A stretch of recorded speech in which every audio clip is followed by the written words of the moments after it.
หน้าตายนี่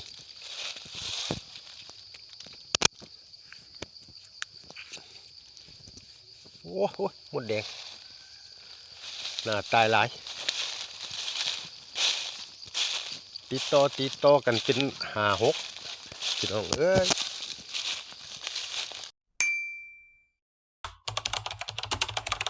เปิดภาพมากะมายืนอยู่ป่าอย่างพี่น้องมื้อนี้เปิดนายางไม่หลังจากจีดยางหยุดยางมาดนเติบมาปาดไม่ว่าจักสิได้นำยางบ่ได้หยุดดนพี่น้องก่อนอื่นกะกราบสวัสดีเด้อสู่คู่สู่คนบ่ว่าสิอยู่ในประเทศหรือต่างประเทศก็ยินดีเข้าสู่ช่องลุงไล่บ้านนาคือเก่าคือเดิมมาปาดเปิดนายางไหมพี่น้องพาพี่พาน้องเลาะเบิงปาดมีดแรกมันสิมีน้ำยางอยู่บ่ไปเบิงน้ำกัน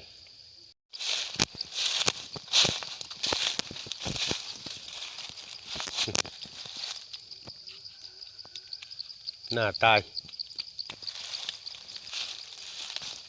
นี่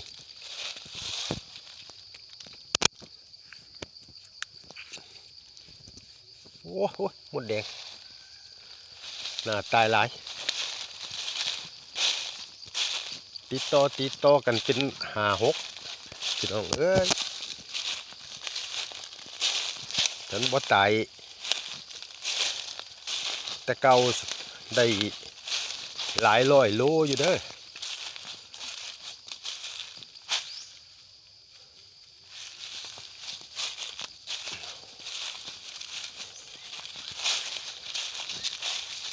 เบิ่งต้นนี่ดู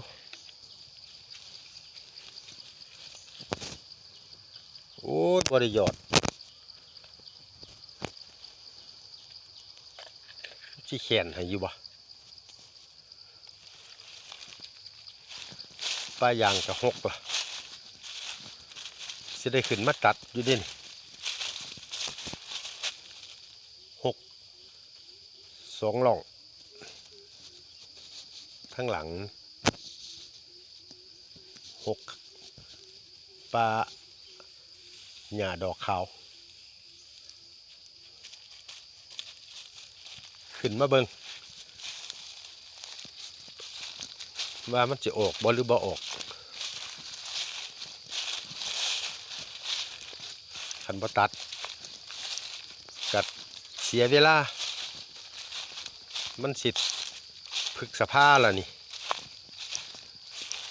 ตะกี้ตะกอนกัดบ่ได้หยุดกับบ่เกินอาทิตย์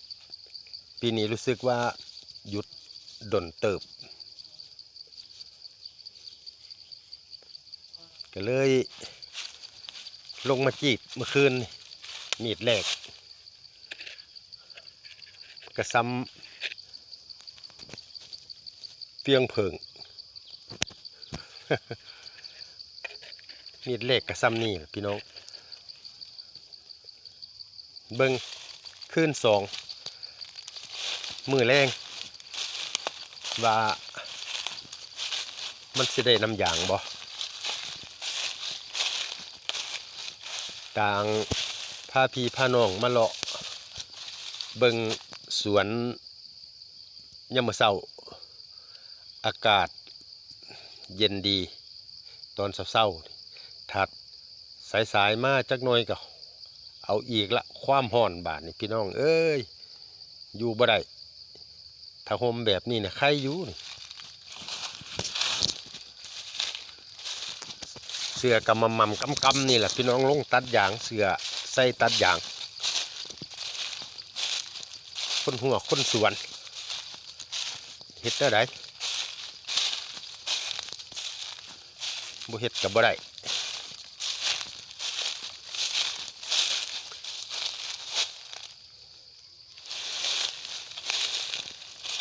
าพี่น้องไปเบิ่งต้นแดง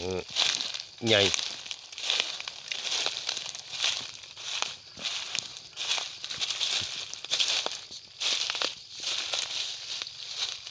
ต้นแดง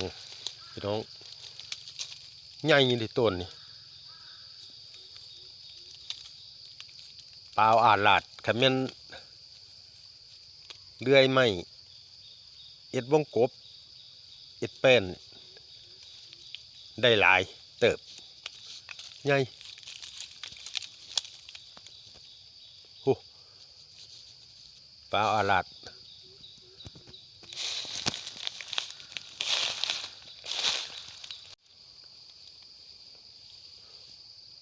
ต้นนี่พนาตายซ้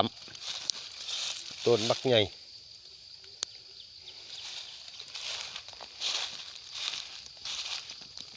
มีดเล็กโอ้ยบ่อยากมีแล้วเนาะเพราะกระปาดคล้องเลยน้อง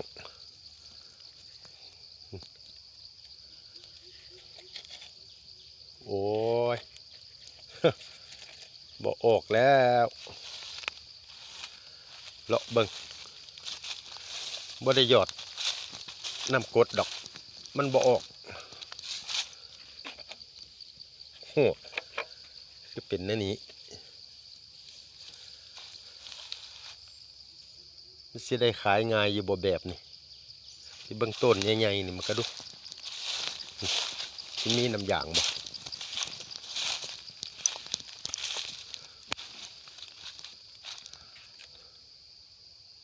น้ำกรดก็บ่ได้หยอดหวานบ่ออกเพราะก็ได้ปาดมีดเล็กมื้อคืนลงเอากลางคืนเลยไล่ขึ้นมาเลาะเบิ่งตอนเช้า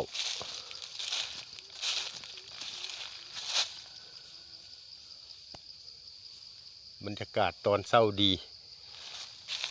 อากาศเย็นๆในห่มอย่างราบรื่นเย็นสบายดีพี่น้อง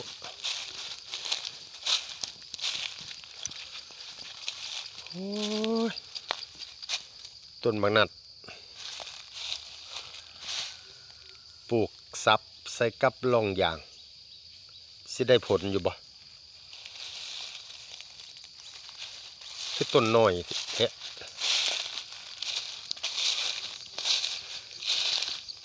ปลูกผสมผสานไปหาได้ผลบ่ได้ผลก็แล้ว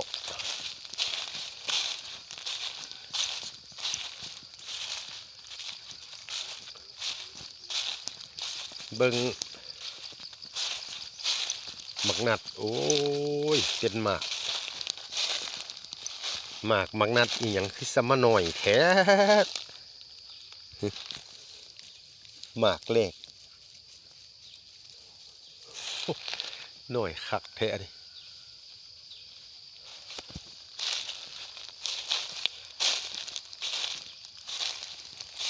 เลาะเบิ่งสวนโอ้ต้นหน้าตายกะหลายแก้ปัญหาบ่ตก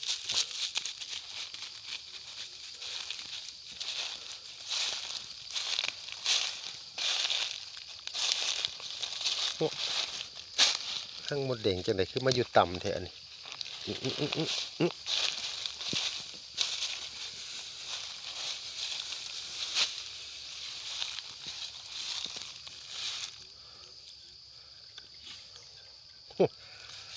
มีดเล็กวันเล็กที่เปิดโอ้ย3 เหรียญบาท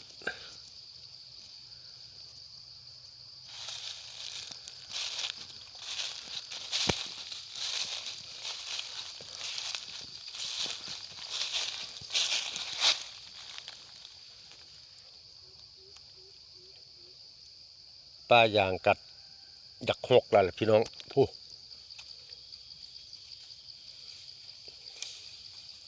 โอ้ย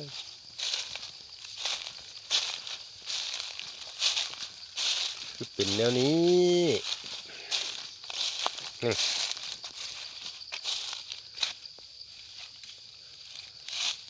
หน้าตายเบิดเก้บ่ตกนี่บ่ได้หน่อยนี่ขนาดตาย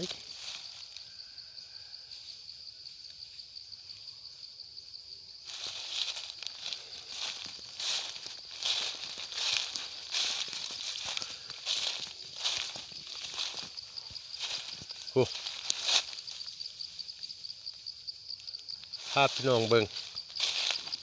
หน้าตายหลาย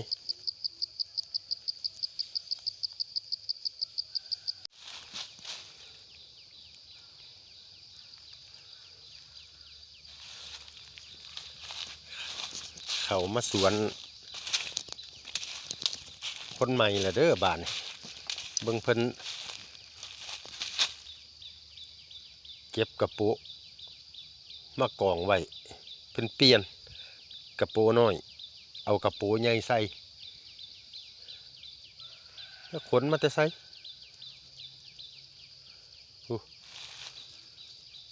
ขวด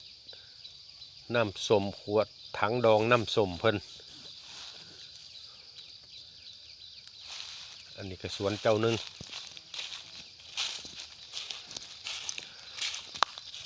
ขันยุดดนแล้วว่าอยากออกแปลงนี่ก็บ่ได้ตัดโอ้ตัดกับบ่ออกที่จังไดโอ้เป็นผักแล้วก็คือมีขี่อย่างอยู่ซะจนแห้งคือบ่เก็บ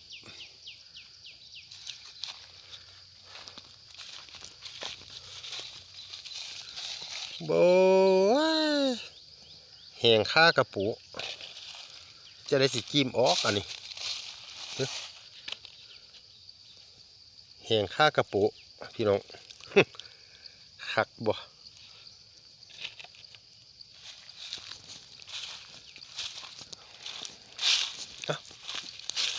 ไปบายกลับบ้านแดดออกไปทั้งพุ่นกับเป็นเดินแดดกับพี่น้องตอนนี้แดดเริ่มมาแล้ว